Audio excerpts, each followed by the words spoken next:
Good morning. We'd ask everyone to find your seat. We welcomed everyone here who's in our live audience, and we'll continue to grow as the weather and the typical DC, Northern Virginia traffic has slowed some of our participants down, but we'll continue to see a growing population here, as well as those who are joining us across the nation as part of our virtual program. I'd ask all of you to, at this time, to please rise and remove any caps you may have on as we honor America with the singing of our national anthem and the Pledge of Allegiance.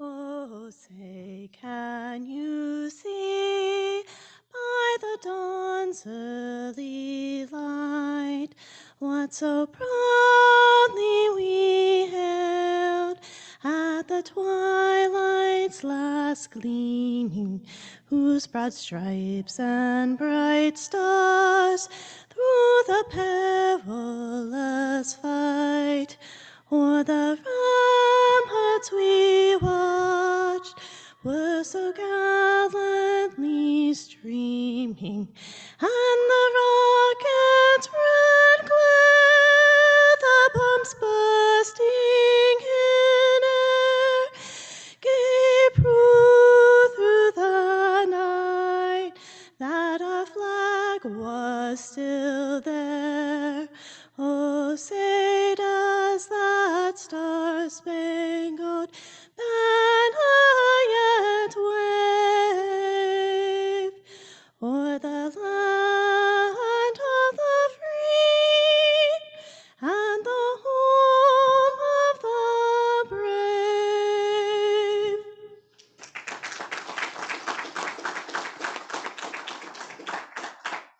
I pledge allegiance to the flag of the United States of America and to the republic for which it stands, one nation, under God, indivisible, with liberty and justice for all. Thank you. Please take your seats, and we'll begin today's program. For those of you who I haven't met or don't know me, I'm Scott Jensen, the Executive Director of the National Veteran Small Business Coalition. It's a pleasure to be here as your MC today.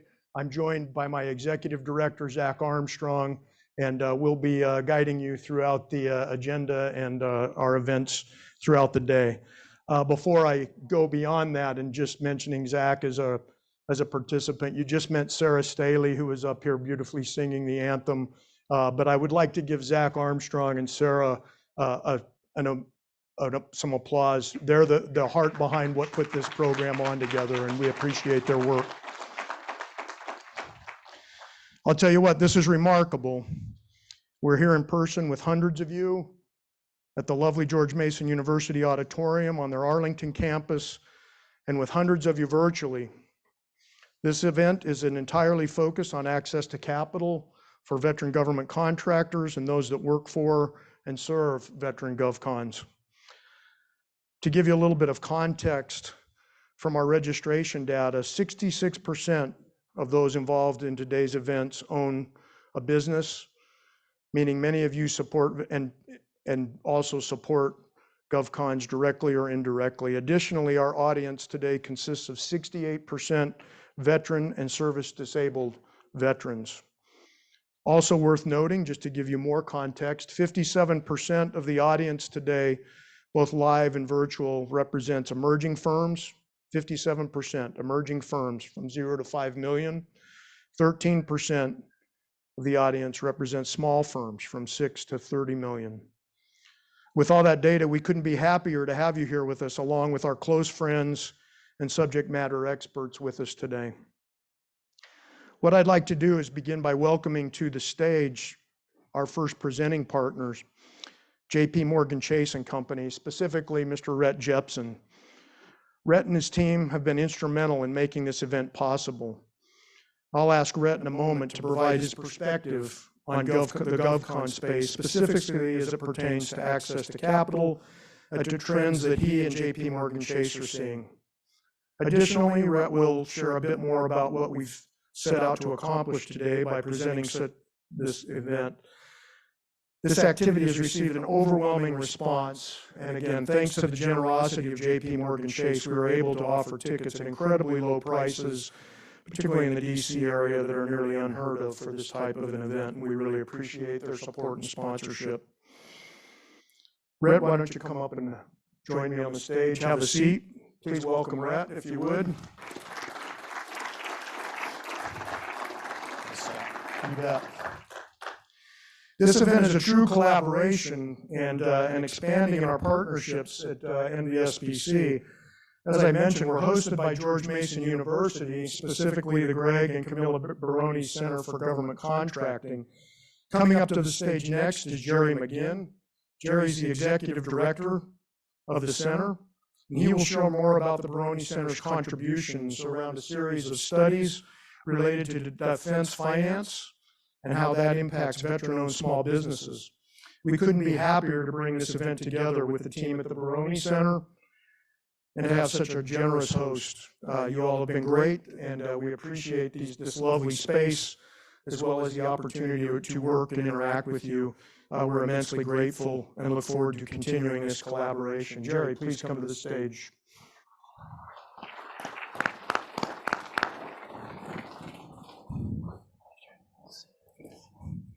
Also, today we're joined by our friends from the Daniello Institute of Veteran and Military Families, IVMF. I'll ask Barb Carson, the managing director, to join us on stage. In a moment, Barb will share her perspectives on access to capital issues and what's being done to solve them, as well as share her unique insights coming from her perspective and her experience when she was with the SBA, and how through her work at IVMF, NVSBC and IVMF have worked together for years now to support veteran entrepreneurs, and we're proud to partner with them as they empower veterans and their families through actionable research, innovative programs, and insightful analytics. Barb, would you come up and join us, please?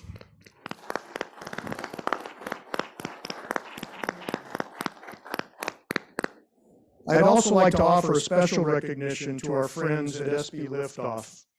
Sharon Heaton, founder and CEO, and Nancy Langer, the president. SB Liftoff and these two ladies were instrumental in being NVSBC partners several years ago in establishing a financially focused program, initially an ETA, that has ultimately led to today's event. Without their partnership, urging, guidance, support, we would not be here today. So I'd ask Sharon and Nancy to please stand and be recognized as well.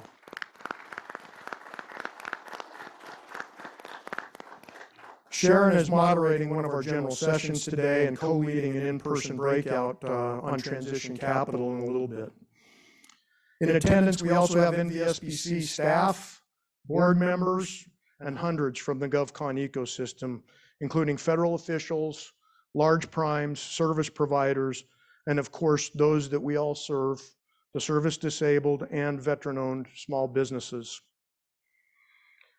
So if you'll allow me a minute to sit down and join the rest of the participants here, I would like to go through and just have a brief discussion with them on some of their experiences and the things that we've witnessed in government contracting over the last couple of years here. And I'm going to start with Jerry, our host. Jerry, if you would, our participants may not know all that the Baroni Center has accomplished. And specifically the series of studies that you all conducted with the Department of Defense, once in a generation defense finance study. Would you please share some of your center's findings that are relevant for this veteran small business community? Certainly, Scott. And first, I want to welcome all of you to Mason Square. This is our Arlington campus, and if you notice the big building that's going up next door, that is going to be the Fuse, and that's going to be kind of it's part of the Amazon investment in Arlington, and it's going to be a tremendous facility.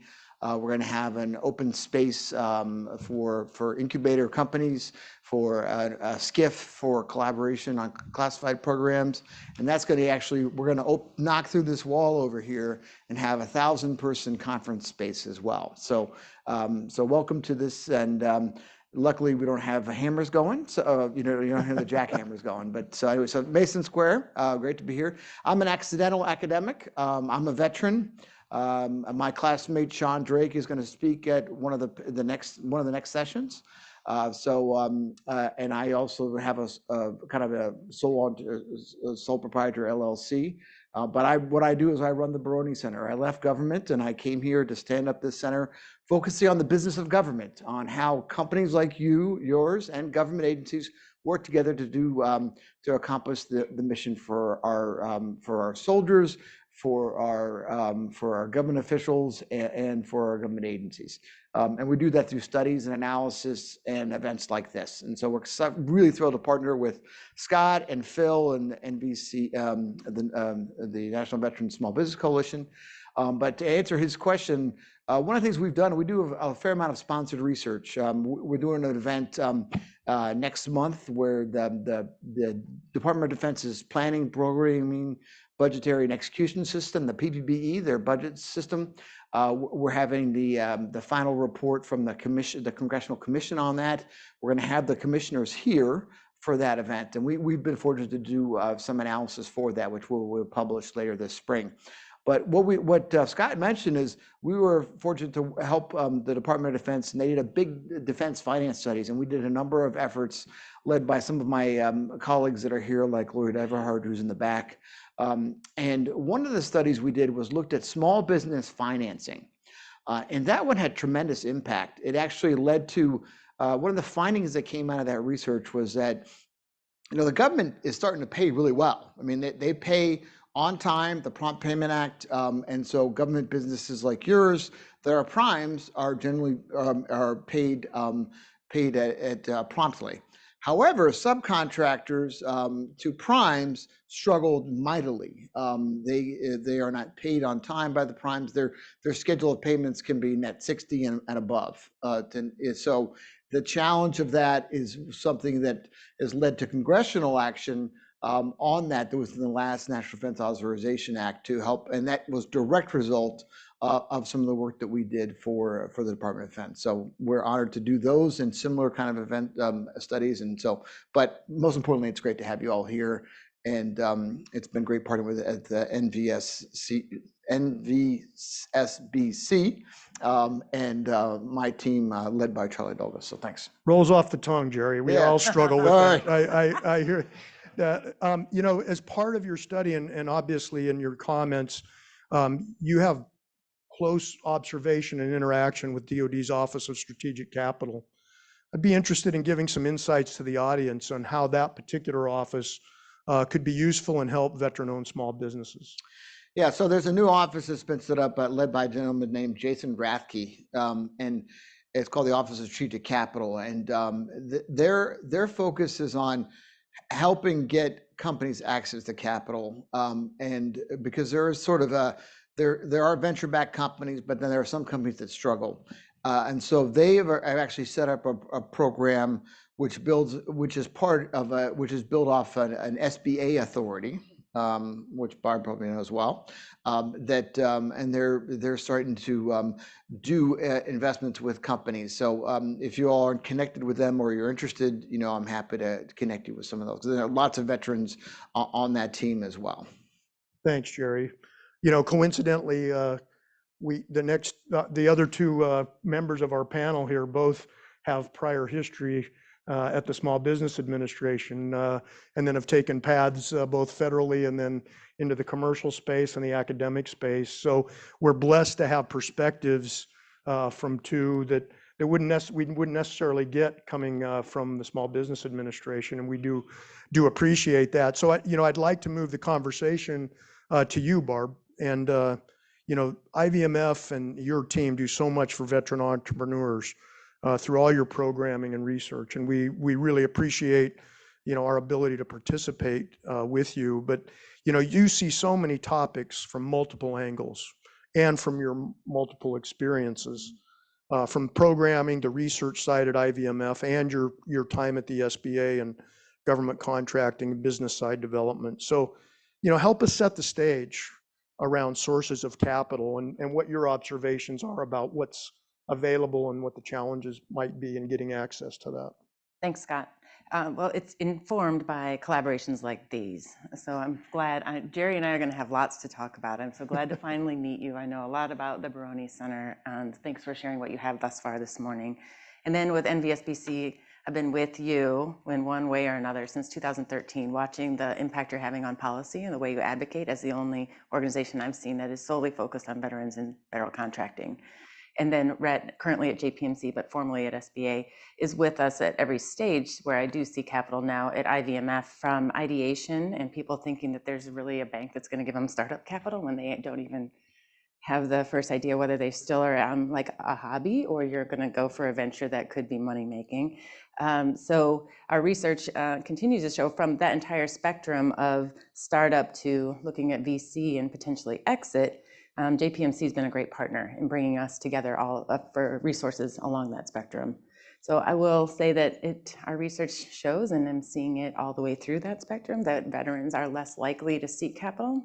When they do, if they get a no, they're not coming back, and that's even more pronounced for veterans of color and women veterans. And we try to do, I'm saying we, I'm an Air Force vet as well. We try to do things alone, and it's not always the best way to go. That worked for us. We know how to be a part of a team. Why would you do it different in a venture? Why might that be helpful? You may hear that there's somebody who could, instead of making a hire, you could barter, share some talent, contract. Veterans are more likely to acquire a company rather than to grow it organically and do it successfully.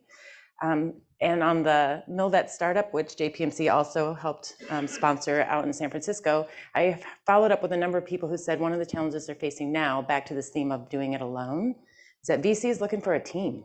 They're not looking for just the one. It's about your story and what you can bring. I'm looking for a little validation. Josh is giving it to me. So don't be a solo entrepreneur. You've got to start early with building that team, finding people you can partner with, ventures, et cetera. So I'll say that with capital, being ready for it and getting the right kind of it, whether it is debt, equity, especially in the federal contracting space, there are so many barriers to that with control and affiliation, which is, I loved federal service, but one of the reasons I left is sometimes, and I don't know who's on video, but you need, there's a stick that you have, like when you're sitting in that seat in government, just going, could somebody please hit me with this stick because I'd really like to be asked this, or it would really help me out if you could advocate for this change in regulation. So I love that you are very focused on the legislative, but it matters so much how it's implemented, interpreted, and executed. And that's where I hope to continue to be a voice with organizations like those on the stage to make a difference that's enduring through the regs and policy that we have. Great, thanks, Barb. We appreciate that. I'm going to move over now to Rhett, and again, JPMorgan Chase has committed so much effort to supporting veteran and military and spouses, and contributed in so many crucial roles within the GovCon space, particularly as it pertains to access to capital. You're a partner that has really pushed us towards addressing this issue of access, and we really appreciate that. But give us some context about why JPMorgan is investing in events like this, Rhett. Okay, happy to answer the question, but before I do, let me just, it's a pleasure to be here with Barb and Jerry. And so, and I just want to recognize the JPMorgan team that's here. So I want to thank Jeff and Josh. They're on my team. I wouldn't get through the first 2 hours of the day without them, and we really are important. I see Sean Drake back there. I think that we could play 6 Degrees of Sean Drake, everybody. So it's kind of funny when I hear Jerry. I've had the same thing happen in other venues as well. But we have a number of our bankers here, from the business bank, the commercial bank, the private bank. And although you may not be ready for JPMorgan and JPMorgan may not be ready for you, I'd encourage you to take time and spend some time with them today. Understand how they can help you.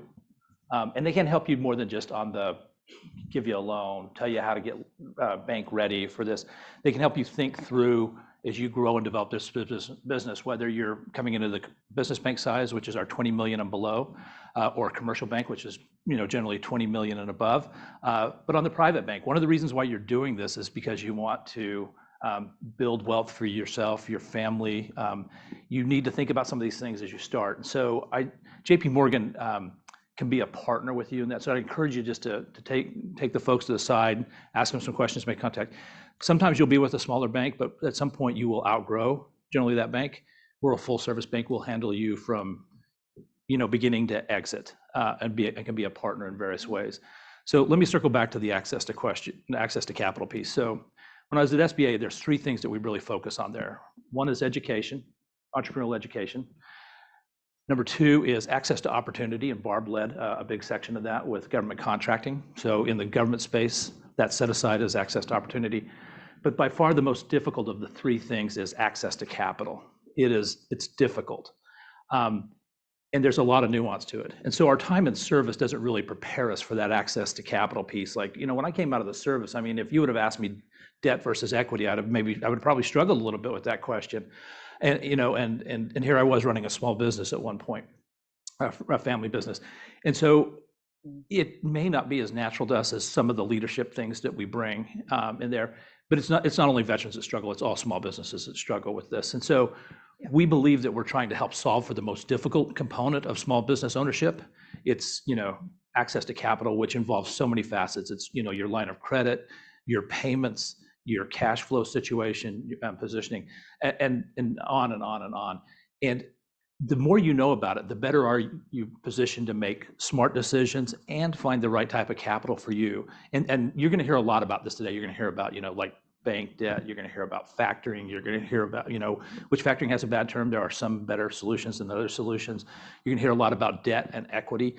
A lot of companies in the federal government really can't take advantage of equity, but a certain number can, and there's positions there. There is the government piece of grants and things that are non-dilutive capital that you can get. There are things, we talked a little bit about Office of Strategic Capital. It's something that's got some authorities now, but it needs an appropriation. Will we get there? There's a lot changing in the space, so it's really important you stay abreast. But we're solving for the most difficult problem. Why are we here, JPMorgan here? We're here because we pick the best people to partner with on issues that we think are important. So way back when I was at SBA, one of the best partners we had was Scott Semple. And then when I found out that this Scott Jensen had taken over NVSBC, I said, there's a great group we need to partner with. And then Scott was there. So 2 Scotts made perfect sense for us to come into this space. We've been a partner of IVMF from their inception. And so it's really, we are here because in this room today, because we want to be with our best partners, providing access to capital advice, learning, training, whatever we want to call it, to veterans, because we believe in you. And also we believe that we need to tell your story as well. We hear a lot about the broken veteran, the wounded veteran, and that's important. I never want to take away from that. But we don't hear enough about the veterans like you in this room here who are excelling, growing great companies, contributing to your communities, and doing exceptional things. And we want to make sure that we amplify that story and that we use our network and money to empower you. So Scott, that's why we're here. Thanks, Rhett. One more question from your perspective. You sit in a unique spot. You're well connected in the DC and the national community. You've served in the federal government. You now represent a large entity in the United States that has a broad view of government contracting. You put on your future glasses. What do you see as trends that would be important for this audience to understand for the future, where things are going that they might need to be aware of as it pertains to the access and the capital issues? Yeah, so I think that's really broad Right. question. I think there's a lot of different areas.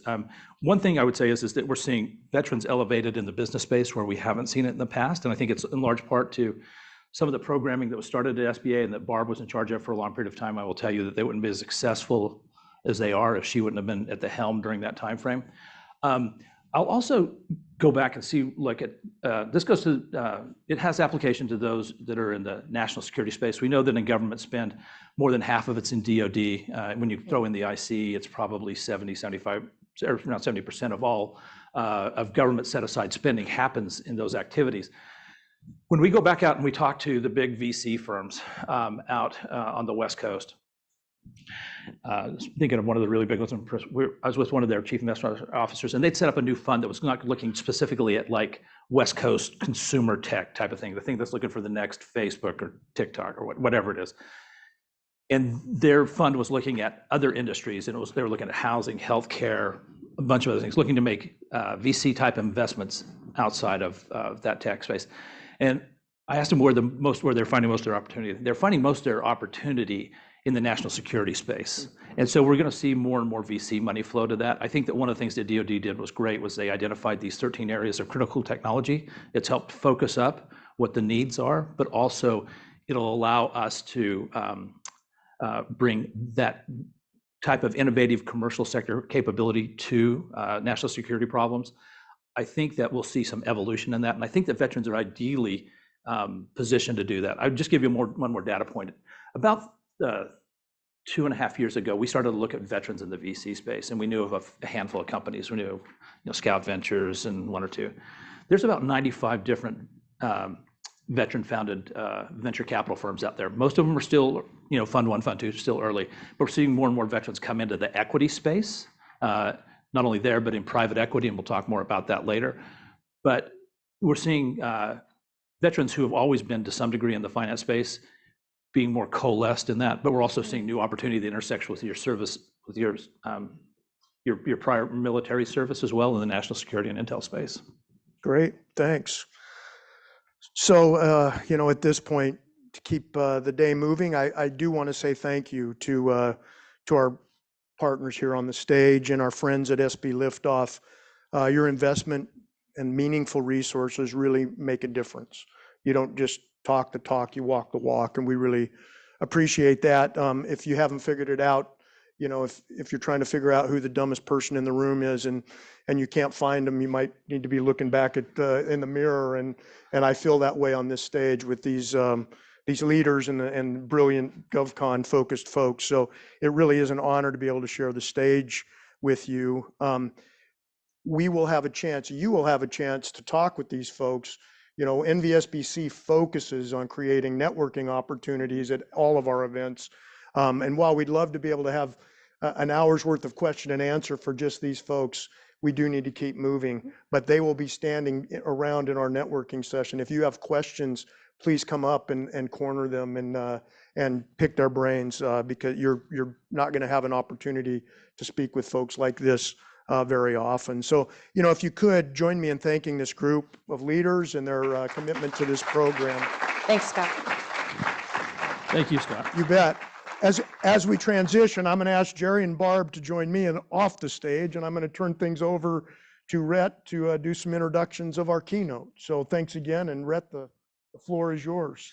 Yes. So the dumb guy has to stay on stage. So if you don't believe me, get one email from me, and you'll go like, what is he talking about? Jason knows what I'm talking about. So I think the lav's still on, so I'm not going to stand in front of the microphone. So it's my privilege to introduce kind of our keynote for this morning to the stage. So as George comes up here, I just want to give you a little bit of his background because it's really impressive. So first and foremost, he's a United States Marine. He enlisted out of high school into the Marine Corps. So RA for all the Marines. And I would say that all later success flows from that event, but that's just me as a retired Marine. But after time in the Marine Corps, went back, did his undergraduate. I think actually attended bar in Vegas for a little while. Then goes off, joins one of the Black Side Special Operations Unit, does an extensive period of time, extensive overseas operations on some of our biggest, most notable SOCOM efforts. I'll let him tell the rest of that story, but really, really super impressive. Leaves that, heads off to Wharton, probably the nation's #1 business school. I think the guys from Stanford may argue with him a little bit, but leaves there, goes to Goldman's, and then he joins JPMorgan, where we ended up at a couple of events together, and I was just like, who is this guy? And we hit it out right off the bat, and a great American. Well, he was at JPMorgan. He was instrumental, although he was over in the asset and wealth management, the private side of the bank. He worked a lot with us at MBA, and we did something a little bit different there. We actually decided that we were going to invest in veteran-founded VCs. We were going to take LP positions in some of these firms. And as we went and advocated with the most senior people in the firm for that set-aside money for veterans, it wasn't a program money, it wasn't philanthropy, it was active investing in veteran venture-founded capital firms. George was right there with us, lockstep, making sure the meetings happened, helping us advocate for it. So he's been a great champion for veterans. George has since left JPMorgan and started with Alex and others, Brydon Group. Not that I know everything, but I know a quick raise when I see it. And when you can hit 100 million on your first raise out the gate in the first year, that's pretty impressive. So we're really fortunate that George would be with us and spend some time with us today. I would also encourage you to, if you get a chance to talk with him during one of the breaks, do so, because he's an amazing human being, a good husband, good father, a great friend, and we're lucky to have him here with us today. So George, thanks. That's way too nice. Thanks very much. Hey everyone, so that was extraordinarily way too nice. So my thought was, I'll just give you guys, and it's just a couple minutes, right, 15 minutes. The intent is give you a quick background on some things, and then I'll be around to answer any questions. My co-founder, Alex Mears, who's also a veteran, is gonna be on a panel later on. So just a quick background on myself to kind of give context. So as Rhett mentioned, I started out in the Marine Corps as an enlisted guy, which was definitely, honestly, did shape me in everything I want. I learned everything I know about leadership from the Marine Corps as an enlisted guy. I left there, got blown up a couple of times, like everyone else, kind of got out, was medically messed up, went to Las Vegas, was a bartender at the Hard Rock, which I learned most of my life lessons from. And then from there decided to go back in because I'm not smart, and went to Naval Special Warfare and went to NSWDG for another 8 years. So 10 combat deployments, got out, and then business school and finance. Why I mention all of that is I think I'm probably share the same mentality that most veterans have, is like, how on earth am I here? I don't belong here. Everyone else is so much smarter than I am. Everyone else is such a harder worker than I am. I'm gonna, like, the imposter syndrome. And like, there's two things that come with that. One is good, feel that, because that gives you an incredible drive and an incredible competitiveness to constantly try to learn more and do more. So don't ever lose that. But at the same token, also be nicer to yourself and realize that you do belong where you are, whether you're a small business owner, you want to start something new, whether you're growing your business right now, or whether you're looking to acquire a business. You deserve it, you belong there, and you will get up the curve faster than anyone next to you.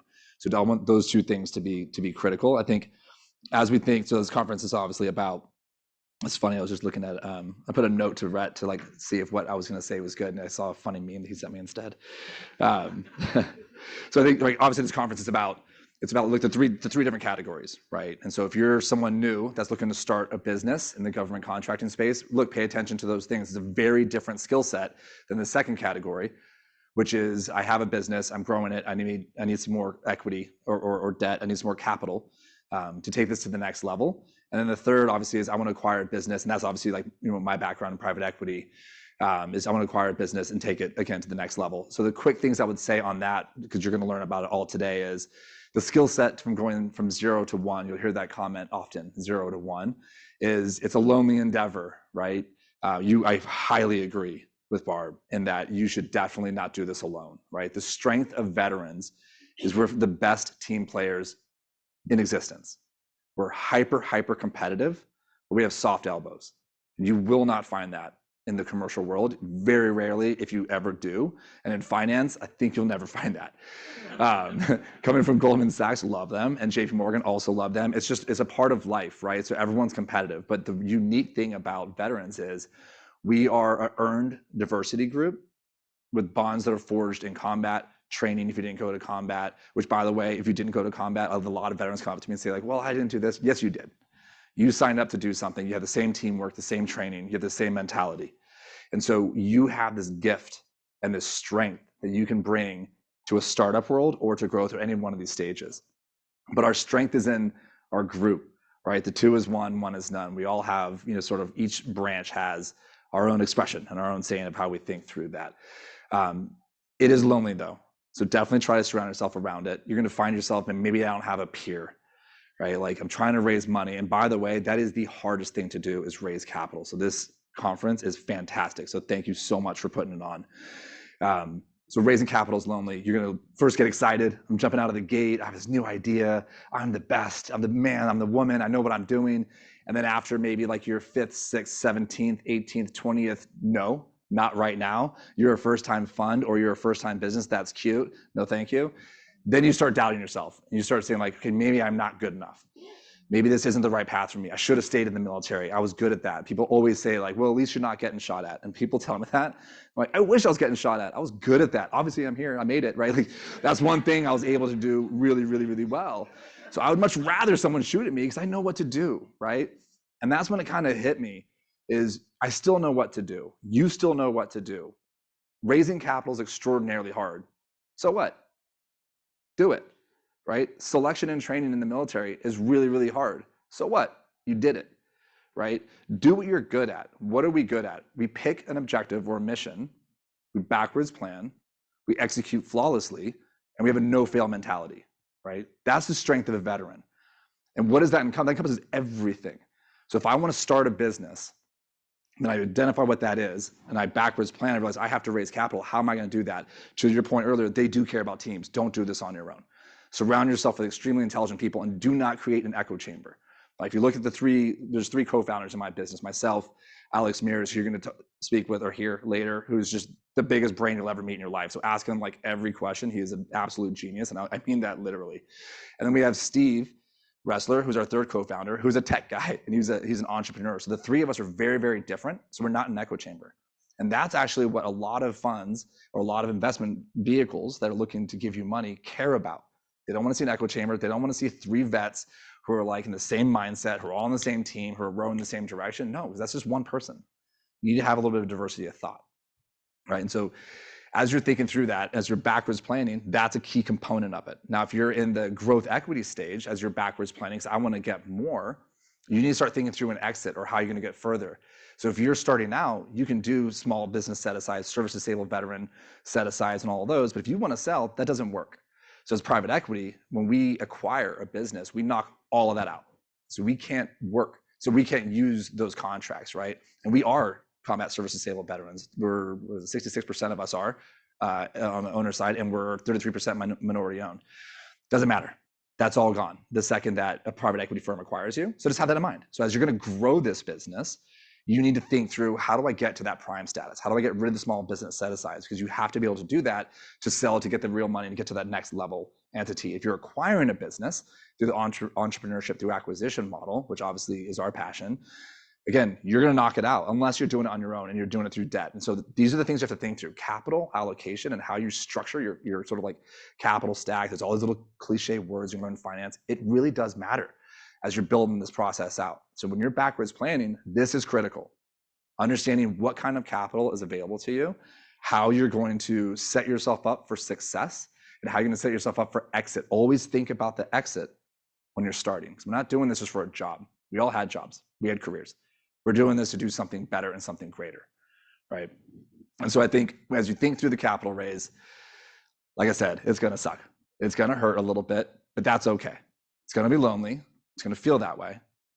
Either one, like any of those three stages. I have like my career, which was great in the military. I'm super fortunate. I was able to go to a really cool school, went through amazing financial institutions. Then when we started Brydon, we got a lot of no's too, right? And so again, it's hard, but so what? We raised $100 million in 9 months 2 years ago, which is the hardest fundraising environment in over, was that 20 years, they said? So my reason I say that is, so what? You can figure it out. And so what I want to sort of end on, because I want to make sure you guys are on path and I'm not the guy holding everyone up, is I said it's very lonely starting a business. So it's very lonely when you're a CEO trying to grow a business, and it's lonely when you're trying to acquire a business because you're a CEO. You're that position of leadership. You don't want to seem weak. You don't want to kind of like ask too many questions because you want to seem like you know everything. But the beautiful thing about being a veteran is you are not alone, and you never will be alone. We are the most unique, diverse group of individuals that respects everyone, I think, more than I've seen in this country. We are the example our country needs to see. We're racially diverse. We're gender diverse. We're culturally diverse. We're economically diverse. We all look at each other as equals. And that's powerful, and that's beautiful, and that means you're never alone. Look, it's going to be stressful, but so what? Look to your left and to your right. You have teammates. You're not alone. And as an entrepreneur and having fellow entrepreneurs or having fellow CEOs around you, you can ask those dumb questions, which, by the way, it's a cliche, but there are no dumb questions. There are dumb questions to your employees. You don't want to ask them that because then you look stupid. But you can ask a peer, right? You can ask a peer that question, And then you're going to be able to get that answer and get that confidence and that swagger back, which is going to bring your strength of a leader to the company that you're either starting or you're running. And so what I'll sort of leave on is, we started at JPMorgan, we had the conversation, and I was in Jamie Dimon's office, and he asked me if JPMorgan did enough for veterans, and I said no. And after he cussed me out a little bit, he was like, by the way, he's the most amazing human I've ever met. He's like, well, then do something about it. What do you think? And our thought process, and Rhett and I talked about this a lot, was we want to change the narrative from donating to investing in veterans. We're not all wounded and broken. Don't ever stop at the charities. I love it. They're our brothers and sisters. It's our duty to make sure that they come forward and that they have a better life. But we're not all broken.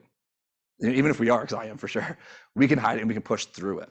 We need to highlight and show our country that we're investable because we can deliver alpha. The only way we can convince the population or financial institutions, more specifically in terms of capital, that the veteran diversity group is a high-performing group that's worth an investment, that's worth taking that chance, that's worth putting that dollar into, is if we have alpha and we make money and we show the world that. We need to highlight that.